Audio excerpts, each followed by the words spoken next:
రాష్ట్ర అభివృద్ధి కోసం మాజీ సీఎం జగన్ సంకల్ప బలం చాలా గొప్పదని ఇప్పటికే చాలా సార్లు రుజువైంది. ఇప్పుడు భోగాపురం ఎయిర్పోర్ట్ విషయంలోనూ అదే జరిగింది. ఎంతో ముందు చూపుతో గత 5 ఏళ్లలో ఆయన శ్రీకారం చుట్టిన పలు ప్రాజెక్టులు ఇప్పుడు ఫలితాలు ఇచ్చే దశకు చేరుకున్నాయి. ఏపీలో గత 6 దశాబ్దాలుగా నోచుకొని సీపోర్ట్లు, ఎయిర్పోర్టులను పట్టాలెక్కించారు వైఎస్ జగన్మోహన్ రెడ్డి.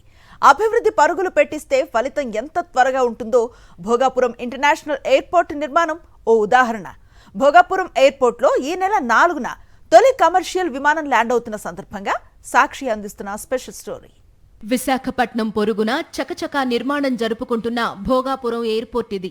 2014-2019 మధ్య తన ప్రభుత్వ హయాంలో ఈ ఎయిర్పోర్టు నిర్మాణానికి దేశంలో ఎక్కడా లేని విధంగా 5,000 ఎకరాలు సేకరించి రియల్ ఎస్టేట్ బిజినెస్ చేయాలని చంద్రబాబు ఎన్నో కుయుక్తులు పన్నారు. దీంతో భూ వివాదాలు చుట్టుముట్టి స్థల సేకరణపై పీట ముడిపడింది. రైతులు కోర్టులను ఆశ్రయించారు. నష్టపరిహారం, పునరావాసంపై నిర్వాసితుల అసంతృప్తి ఉద్యమ రూపంలోకి వెళ్లింది. అయితే ఇవేవీ పరిష్కరించకుండా అసంపూర్తిగా ఉన్న దశలో ఎన్నికలు వస్తున్నాయన్న భయంతో హడావుడిగా ఫిబ్రవరి 14, 2019లో భోగాపురం ఎయిర్పోర్టుకు శంకుస్థాపన చేశారు. ఈ సమయానికి ఎయిర్పోర్టు ఎక్కడ నిర్మించాలో స్పష్టత కూడా లేదు. స్థల సేకరణ ఒక కొలిక్కి రాలేదు. కేంద్ర అనుమతులు రాలేదు. కేవలం శంకుస్థాపనతో సరిపుచ్చి ప్రజలను మభ్యపెట్టారు చంద్రబాబు. 2019లో వైఎస్ జగన్ ముఖ్యమంత్రి అయ్యాక భోగాపురం ఎయిర్పోర్టుపై ప్రత్యేక దృష్టి పెట్టారు. చంద్రబాబు చేసిన తప్పిదాలను సరిచేసే ప్రయత్నం చేశారు. దేశంలోని ఇతర ఎయిర్పోర్ట్ల కోసం సేకరించిన భూమి వివరాలు అధ్యయనం చేయించారు. రైతుల భూములకు నష్టం కలగకుండా, కోర్టు అంశాల్లో ఉన్న భూముల జోలికి పోకుండా 2,703 ఎకరాల భూమి సేకరించడానికి ప్రణాళికలు సిద్ధం చేయించారు. ఎయిర్పోర్టు నిర్మాణ సంస్థను ఒప్పించి 2,203 ఎకరాల భూమిలో ఎయిర్పోర్టు నిర్మాణానికి, మిగిలిన 500 ఎకరాల్లో రాష్ట్ర ప్రభుత్వ పారిశ్రామిక అవసరాల కోసం భూమిని కేటాయించారు. కోర్టులకెక్కిన పలువురు రైతులతో రాజీ మార్గాల ద్వారా భూ వివాదాలను వేగంగా పరిష్కరించారు. నష్టపరిహారం, పునరావాసం అంశాల్లో మానవతా దృక్పథంతో నిర్వాసితుల ఆకాంక్షలను నెరవేర్చారు. దీంతో ఒక్కో సమస్య కేవలం 1.5 ఏళ్లలోనే పరిష్కారమయ్యాయి. సమస్యలు తొలగిపోవడంతో ప్రత్యేక అధికారుల బృందాన్ని ఏర్పాటు చేసి కేంద్ర అనుమతుల కోసం దరఖాస్తు చేశారు. కొన్ని పర్యావరణ అనుమతుల విషయంలో ప్రధాని మోదీతో ప్రత్యేకంగా సమావేశమై పరిష్కరించారు. దీంతో భోగాపురం ఎయిర్పోర్టు నిర్మాణానికి అడ్డంకులన్నీ పూర్తిగా తొలగిపోయాయి. ఏ విధమైన అడ్డంకులు లేవని స్పష్టత వచ్చిన తరువాత మాత్రమే మే 3, 2023న వైఎస్ జగన్ ఎయిర్పోర్టు నిర్మాణానికి శంకుస్థాపన చేశారు. ప్రభుత్వం 2,700 ఎకరాలకి కుదించి ఆ రోజు ఎలక్షన్ వస్తుందని చెప్పి ఆదరాబాదరాగా మరి చంద్రబాబు నాయుడు గారు వచ్చి శంకుస్థాపన చేసి వెళ్ళిపోయారే తప్ప ఏ రకంగా పనులు కూడా మొదలు పెట్టిన పరిస్థితి ఉంది. ఆ రోజు వైఎస్ఆర్ కాంగ్రెస్ పార్టీ మరి అధికారంలోకి వచ్చిన తర్వాత జగన్మోహన్ రెడ్డి గారి నాయకత్వంలో మరి ఏవైతే లీగల్ ఇష్యూస్ అన్నీ కూడా క్లియర్ చేసి, ఏదైతే మరి భూ ఇష్యూలు ఎక్కడ కూడా లేకుండా చేసి మరి ఆ రోజు మరి జగన్మోహన్ రెడ్డి గారు వచ్చి శంకుస్థాపన చేశారు. శంకుస్థాపన చేసిన తర్వాతనే మరి పనులు అనేవి ప్రారంభం చేసి మరి ఏదైతే 2027 నాటికి ఆ రోజు ఇస్తామని అన్నారు. కానీ మరి ఆ రోజు ఉన్నటువంటి లీగల్ ఇష్యూస్ క్లియర్ చేయడం విషయంలో కానీ ఆ రోజు మరి శంకుస్థాపన చేసి పనులు కూడా వేగవంతం చేసినటువంటి ఘనత వైఎస్ఆర్ కాంగ్రెస్ ప్రభుత్వంలో జరిగింది. జగన్మోహన్ రెడ్డి గారికి తగ్గుతుంది తప్ప. మరి గతంలో మా జగన్మోహన్ రెడ్డి గారు ఇవన్నీ పరిశీలించి అన్ని రకాలు చేసి ఇదంతా చేసుకొచ్చారు ఏకంగా. అలాగే ఇప్పుడు ఉన్నటువంటి ఎక్విజిషన్లో రైతులకి భూములకు వెళ్ళడానికి రోడ్లు కూడా కొండ మరి కార్యక్రమాలన్నీ చేస్తున్నారు ఏకంగా.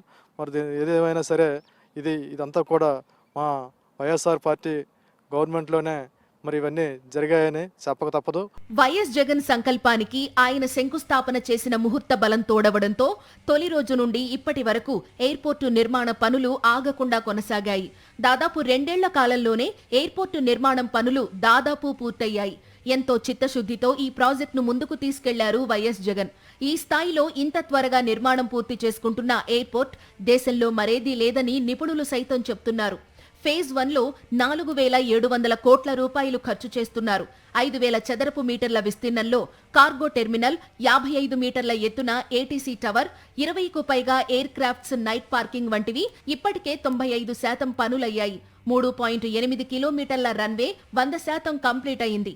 62,500 చదరపు మీటర్లలో ప్రయాణికుల టెర్మినల్ కూడా అందుబాటులోకి వచ్చింది. 2026 మే, జూన్ నాటికి వాణిజ్య కార్యకలాపాలకు సిద్ధమవుతోంది. ఈ నెల 4న తొలి విమానం ఇక్కడ రన్వేపై ల్యాండ్ చేయడానికి ఏర్పాట్లు చేశారు అధికారులు. ఇంత త్వరగా ఎయిర్పోర్టు అందుబాటులోకి వచ్చిందంటే దానికి కారణం నాటి ముఖ్యమంత్రి వైఎస్ జగన్ వైఎస్ఆర్సీపీ ప్రభుత్వ విజనే.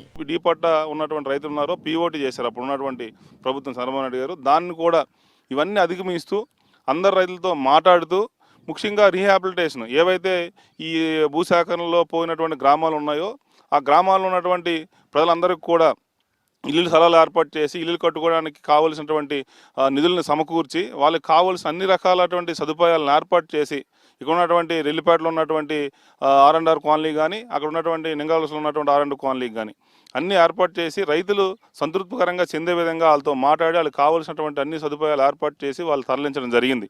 అయితే ఆ రోజు నుంచి ఈ రోజు వరకు కూడా ఆ రోజు అన్ని సమస్యలను పరిష్కారం చేసిన తర్వాత జగన్మోహన్ రెడ్డి గారు బహిరంగంగా సుమారు 1,00,000 మందితో మన హైవే పక్కన ఎయిర్పోర్ట్ శంకుస్థాపన చేసి మరి ఆ రోజు నుంచి ఆ రోజు ఉన్నటువంటి GMRలు కూడా చెప్పారు ఆ రోజు నుంచి అన్ని రకమైన సమస్యలు పరిష్కారం అయ్యాయి కాబట్టి ఈ రోజు నుంచి మేము యుద్ధ ప్రాతిపదికంగా మేము వర్క్ చేస్తామని చెప్పి ఇమీడియట్గా మొత్తం అన్ని పనులు కూడా చేయడం ప్రారంభించారు. ఈ ఎయిర్పోర్టు నిర్మాణంతో మన రాష్ట్రంతో పాటు ఒడిశా, ఛత్తీస్గఢ్ రాష్ట్రాలకు కూడా పెద్ద ఎత్తున ప్రయోజనం కలుగుతుంది.